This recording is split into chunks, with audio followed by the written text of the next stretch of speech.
What are prices doing in Cuenca, Ecuador? Actually, we should rephrase this question and ask, what are gringos doing to rental prices in Cuenca, Ecuador in 2018?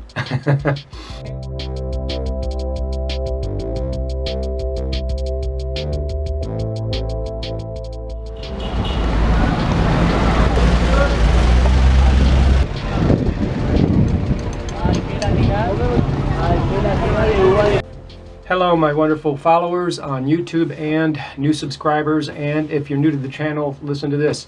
We're not just going to talk about prices in Cuenca, Ecuador, because really what we're interested in is what are prices doing all over the retirement map, retire abroad map.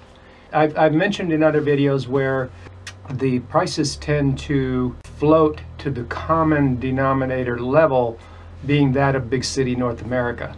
First, let's talk about what are they doing in Cuenca, Ecuador. There's two sides to this answer, and the first thing is, what are gringos doing to rental prices in Cuenca, Ecuador in 2018? and why do we say it that way? Well, the best thing I can do is show you.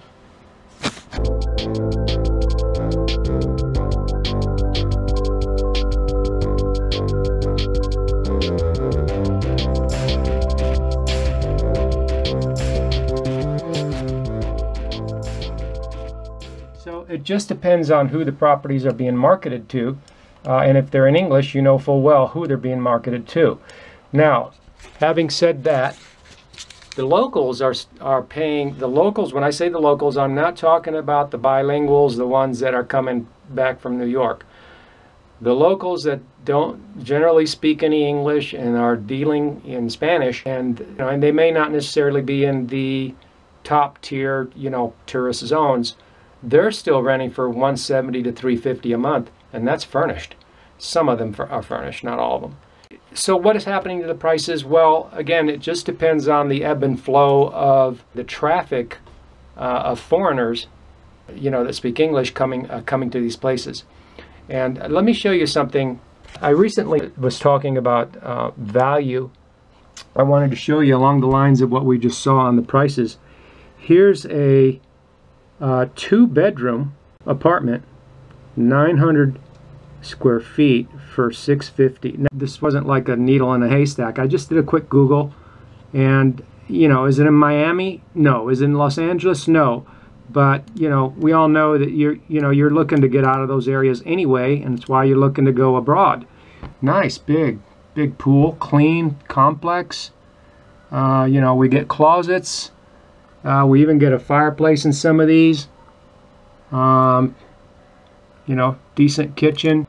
Building amenities, on-call maintenance, walking and jogging trails, dry cleaning, laundry service, clubhouse, business center, concierge, fitness center, sun deck, swimming pool, and in some of them a fireplace. So, it's not like some hovel. That's what I'm saying. It's a pretty darn nice place, and for on a square footage basis lower than what you see is being marketed to the foreigners in English in places that are still being touted as best place to retire on a budget, places where you're going to be able to live cheap and all this kind of thing. And this is going on everywhere, whether it's Mexico, Dominican Republic, Medellin, whatever. Take your pick. It doesn't matter. This is happening everywhere.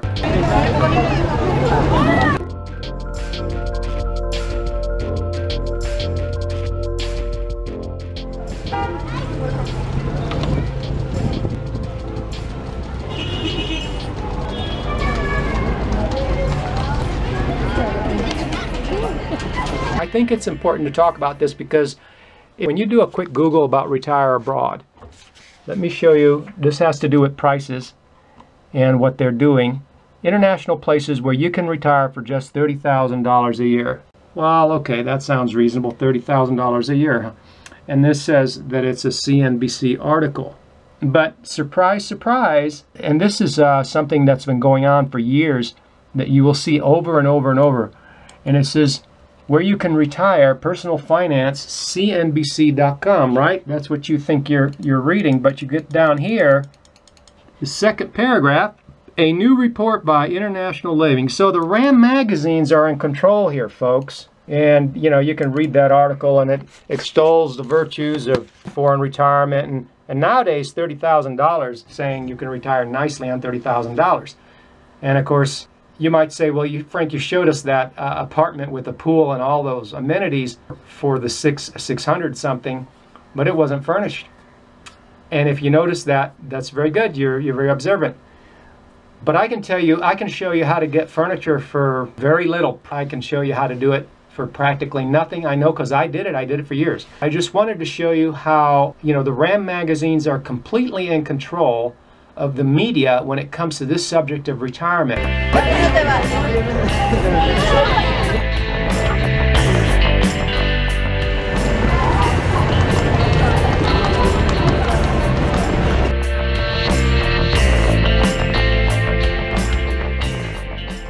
If you do a quick Google, retire abroad, you'll see that that is a fact. If it's not directly from the RAM magazines, it's their news outlet partners that they have partnered with that have complete control of the news market when it comes to retirement, and specifically retirement abroad. Now, why is that important? If you allow me to make a very small comparison, a parallel, in business, word to the wise and words of wisdom in business is that when you're looking to get into a particular industry, they tell you to look at industries that are fragmented, which just means that it's composed of many small players in the market. Why is that such words of wisdom? Because if you have a large player or two that has a very large share of the market. For example, let's say that you wanted to get into business selling Toyota trucks.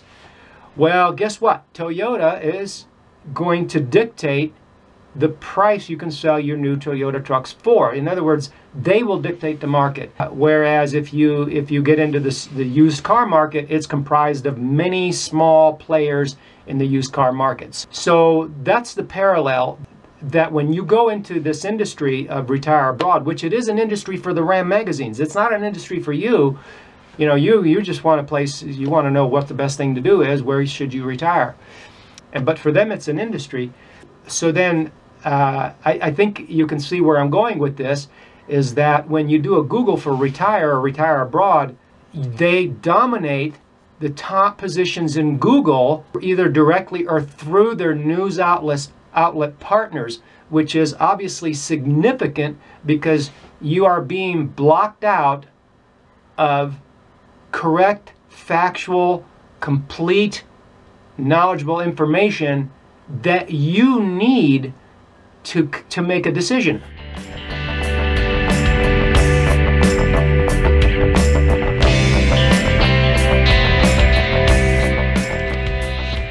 So now you see why when we ask a question like, what are prices doing in Cuenca, Ecuador, or in a developing country, retire abroad country, why the answer is a little bit convoluted, because it just depends on who the price is being pitched to. If it's in English, you know, if it's for foreigners.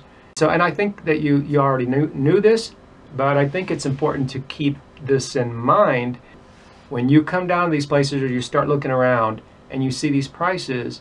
You have to ask yourself, who's paying it? The locals aren't paying it. Another aspect of that is that if you have, you know, a pretty large percentage of people from North America that are from big city North America, could be California, could be, you know, New York, Chicago, whatever, it doesn't matter, Florida. When you have a large percentage of people that are coming down from those areas, then they become the dominating market factor in the pricing structure of your life abroad.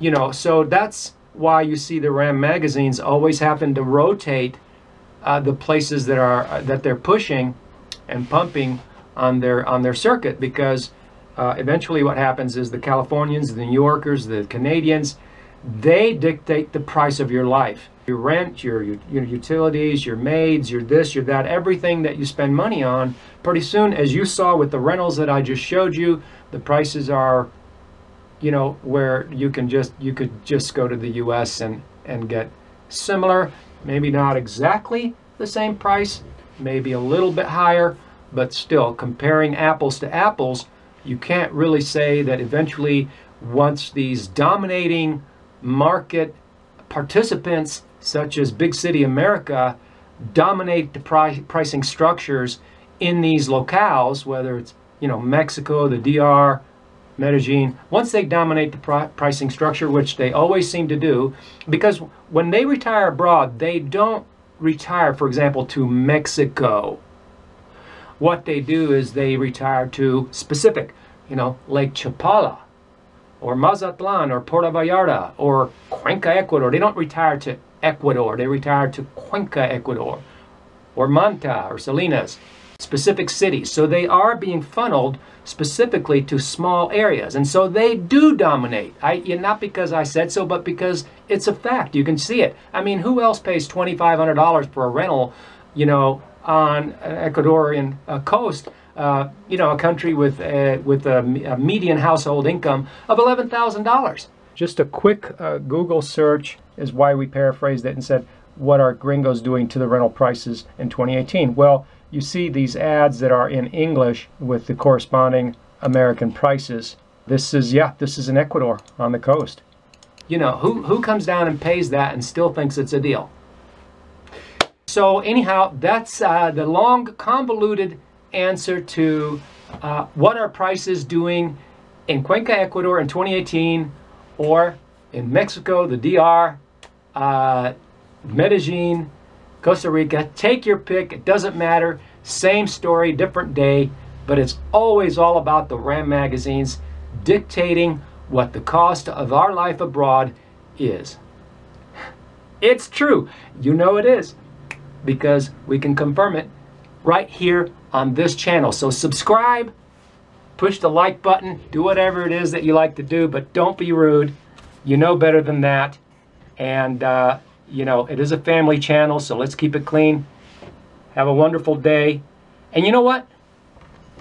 I'm not a dream crusher because I live in Ecuador, and as you know, I've been paying $300 a month for 4-bedroom houses for 8 years. And you should too.